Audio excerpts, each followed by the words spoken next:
اور مہاتر محمد کو سارے وہاں ون پارٹی سسٹم تھا, وہی ایک ہی پارٹی بیٹھی تھی, ایک دوسری پارٹی بنائی اور انہوں نے مہاتر کو ہیڈ کروایا اور انہوں نے اس کو شکست دے دی. جو مہاتر, جس پارٹی کا مہاتر خود تھا اور چھوڑ کے گیا تھا, اس سے دوسری پارٹی ایک مہاتر نے بنائی اور اپنی پارٹی جس کا وہ کرپٹ آدمی تھا اس کو شکست دے دی. 2.5 سال میں انہوں نے واپس اس کو گرا دیا. مہاتر جیسے آدمی کو اسٹیٹس کو نے اس کو شکست دے دی, وہ نہیں چل سکا وہاں. یعنی اس اسٹیچر کا آدمی بھی, کیونکہ وہ سارے اسی پرانی پارٹی کے نیچے تک سارے کنیکشنز بنے ہوئے تھے, یہ نئے لوگ وہ نہیں کوپ کر سکے, واپس آ گئے وہی.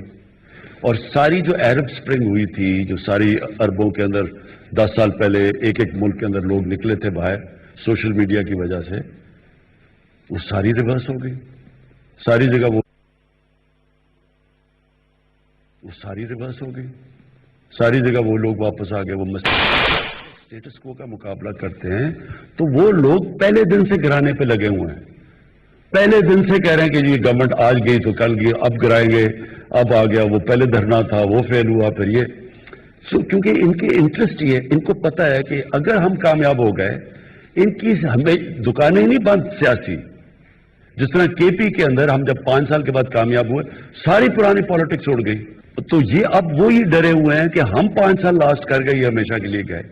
اس لیے یہ پورا زور لگا رہے ہیں اس کو گرانے کے لیے. اس لیے یہ پورا میڈیا کے اوپر آنسلاٹ آتا ہے. ہر روز ایک چیز ہو جاتی ہے, وہ سارا میڈیا شور مچا دیتا ہے. اور عمران خان نے کہہ دیا کہ جی ہماری تیاری نہیں تھی, ہم یہ نہیں تھے وہ, حالانکہ کام میں نے کچھ اور تھا, تیاری نہیں تھی. سارا میڈیا اسی کا یہ پلان کر کے ہو رہا ہے سب کچھ. پاورفل اسٹیٹس کو ہے, لیکن انشاءاللہ یہ ہار جائیں گے. جی السلام علیکم خان صاحب, عدیل حبیب فرام سیاست.pk. First of all social media کے حوالے سے میری ایک آبزرویشن ہے. اگر آپ ثانیہ نشتر کی ٹویٹر کی فیڈ چیک کریں تو ادھر وہ بہت ہی اچھے طریقے سے اس کو ہینڈل کر رہی ہیں, یعنی کہ اپنی پروگرس بتاتی ہیں, کیا انیشیٹوز لیے ہوئے ہیں. لیکن اگر آپ دوسرے منسٹرز کے ٹویٹر کے اوپر جائیں تو وہاں پہ زیادہ تر پولیٹیکل پوائنٹ اسکورنگ ہو رہی ہوتی ہے. تو انہیں بھی اس طریقے سے اس کو لے کے چلنا چاہیے تاکہ ہمارے پاس انسٹنٹلی انفارمیشن پہنچے. اس کا یہ ہے کہ ثانیہ ایک پی ایچ ڈی ہے, ایک اس کی پڑھی لکھی عورت ہے, اور اپنے سبجیکٹ کو صرف پاکستان نہیں, ایک انٹرنیشنلی اس کا بڑا, اس میں بہت بڑا تجربہ ہے اس کا سوشل ورک کے اندر. ٹیکنوکریٹ کر سکتے ہیں چیزیں, انفارچونیٹلی جو پولیٹیکل لوگ ہیں وہ زیادہ تر پولیٹیکل ڈسکورس میں پڑے رہتے ہیں. آپ بات ٹھیک کہہ رہے ہیں ویسے, لیکن ان کو یہ کرنا چاہیے کیونکہ ان کو بھی اپنی منسٹری سے کسی کو رکھ لینا چاہیے جو فیڈ کرے اس کو. جی السلام علیکم سر, دس از می دعا مرزا فرام ڈیلی پاکستان. میرے 2 سوال ہیں. احساس پروگرام آپ کی گورنمنٹ نے شروع کیا تھا اور اس کے تحت نوجوانوں کو بلا سود قرضے ملنے تھے اور ایک نوجوان فائنینشلی امپاورڈ ہونا تھا.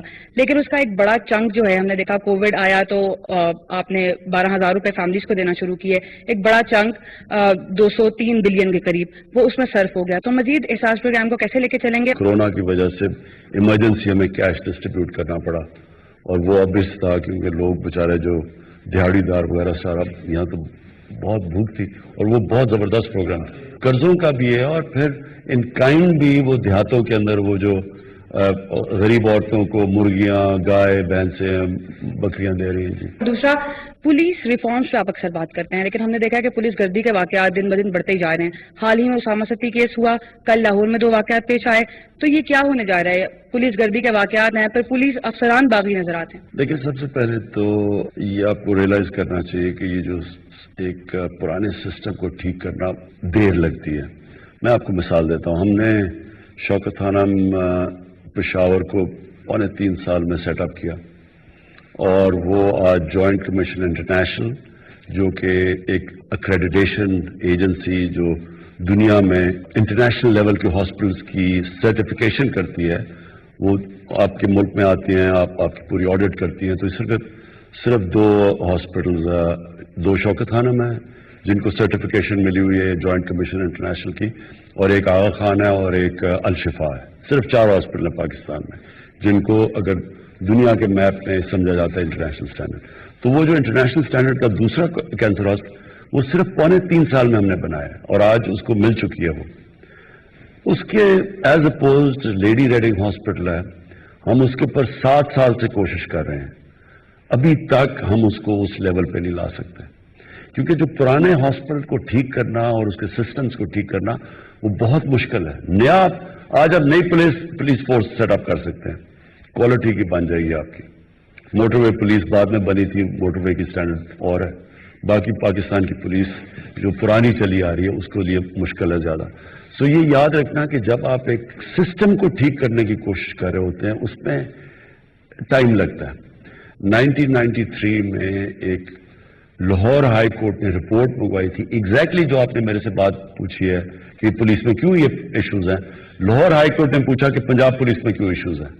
تو اس وقت کے جو آئی جی تھے عباس خان، انہوں نے 92 یا 93 میں ایک رپورٹ دی لاہور ہائی کورٹ میں. اس میں انہوں نے کہا کہ 25,000 یہ شریف تھے تب دونوں، یہ ٹوٹ بٹوٹ جو دونوں تھے، 25,000 انہوں نے پولیس والے بھرتی کیے پنجاب پولیس میں، 25,000 آؤٹ آف میرٹ. ان میں سے زیادہ تر پیسے دے کے وہ پولیس والے بنے. اور پھر اس کی جو ڈیمنگ چیز تھی کہ ان میں نان ہارڈنڈ کرمنلز کو انہوں نے پولیس میں بھرتی کر لیا. یہ 92-93 کی بات ہے. سو جب یہ ہوا پولیس کے اندر تو یہ نہ ایکسپیکٹ کریں کہ ایک دم ٹھیک ہوگا. نیا ہمارا ایک سی سی پی او ہے، لیٹس سی واٹ ہیپنز. جی میرا نام عیسیٰ نقوی ہے، اسلام آباد بیسڈ جرنلسٹ ہوں. آپ نے آغاز میں بات کی کہ ممالک نے چوائسز ان کو آپٹ کرنا ہوتا ہے، فیصلے لینے ہوتے ہیں. گزشتہ 2.5 سال میں آپ کی حکومت نے بہت سارے فیصلے لیے، چوائسز ریجنل افیئرس کے حوالے سے.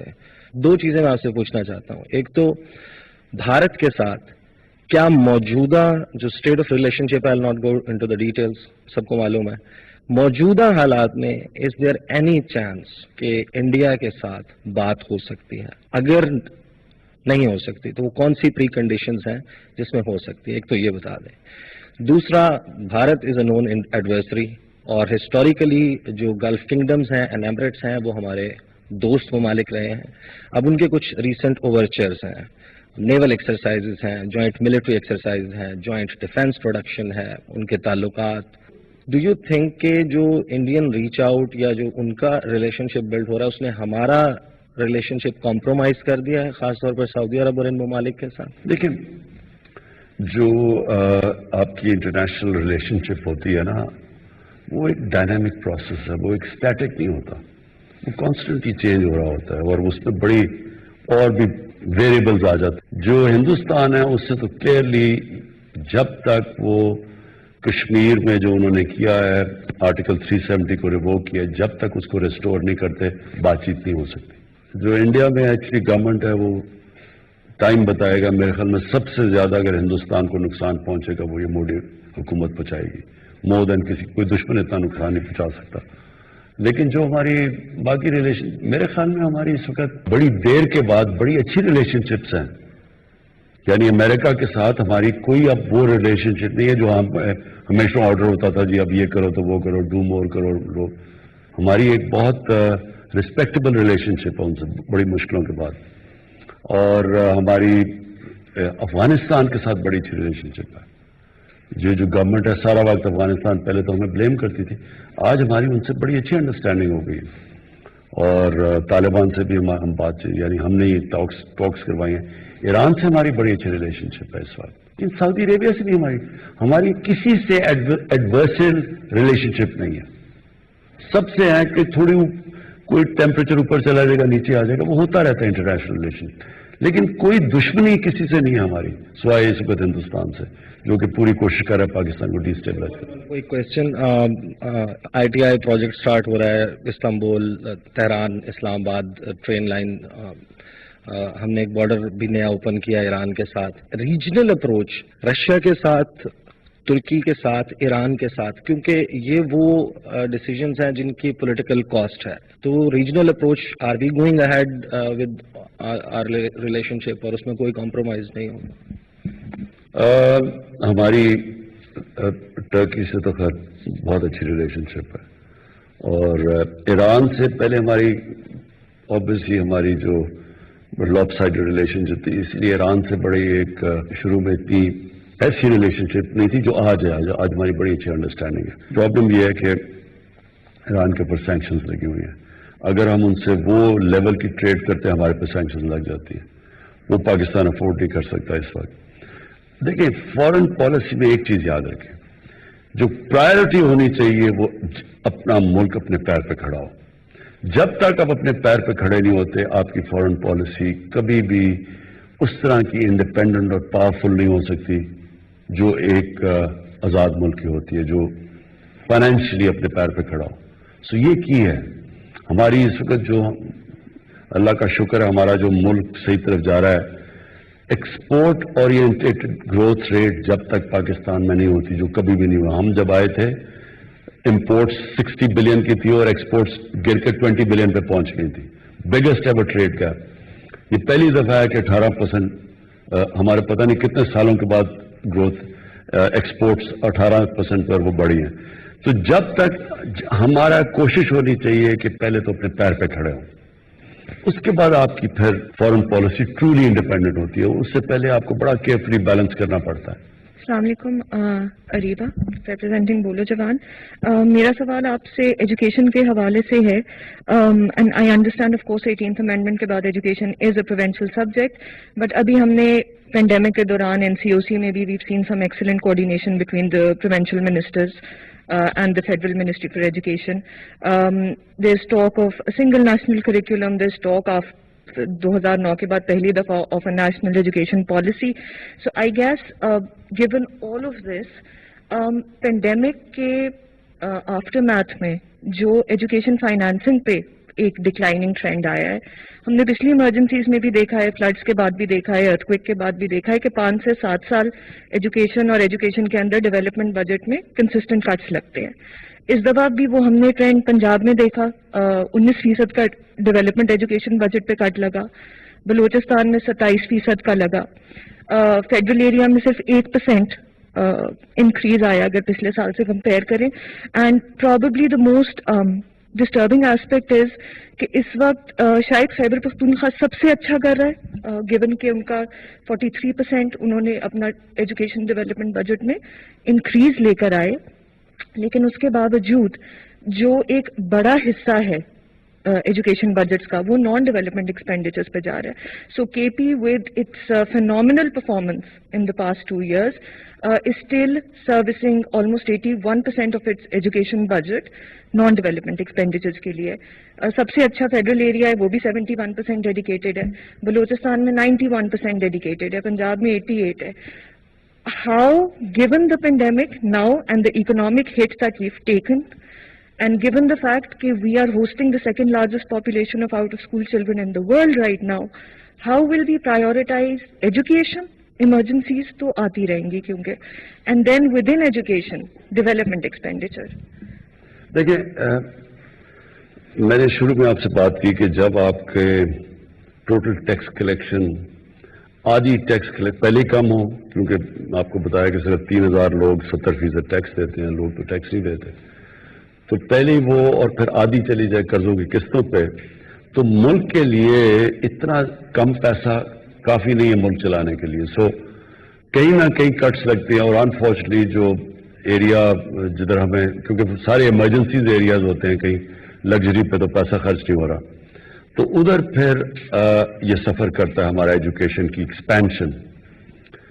میرے خیال میں کہ یہ جو ہمارا پہلا سال گزرا اسٹیبلائزیشن, دوسرا سال ایکچولی کووڈ کی وجہ سے ہم ڈسپائٹ کووڈ ہم سارے ریجنل ملکوں میں سے سب سے بہتر نکل چکے ہیں اکنامکلی.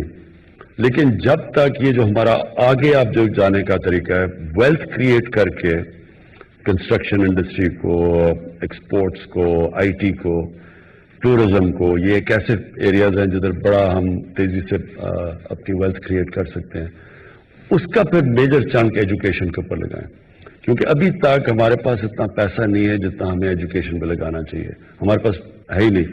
میں آپ کو پھر مثال دے رہا ہوں کہ امریکہ میں $2.8 ٹریلین انہوں نے یعنی 28,000 ارب روپیہ انہوں نے اسٹیمولس دیا ہے, ہم نے 8 ارب دیا ہے. یعنی یہ اتنی بڑی ڈسکریپنسی اب جب آپ دیکھتے ہیں تو وہ کہیں نہ کہیں ملک تو سفر کرتا ہے, تو ہمارا بڑا زیادہ شیئر جائے گا ایجوکیشن کی طرف. اس وقت یہ بھی بہت بڑا ہینڈی کیپ ہمیں کہ جو کئی ایسے سبجیکٹس تھے جو سینٹرلائز ہونے جو فیڈرل گورنمنٹ کے نیچے ہونے چاہیے تھے. 18 امینڈمنٹ کے بعد فریگمنٹ ہو گیا سسٹم ہمارا. تو ہم اتنا نہیں کہہ سکتے ہر صوبے کو کہ آپ یہ کریں, کیونکہ وہ صوبہ پھر کہتے ہیں جی میری تو یہ پرائرٹی ہے, میں ادھر. اس سے تھوڑا ہمیں ایشو ہے. But I agree with you کہ کوئی ملک ترقی نہیں کر سکتا ایجوکیشن کے بغیر.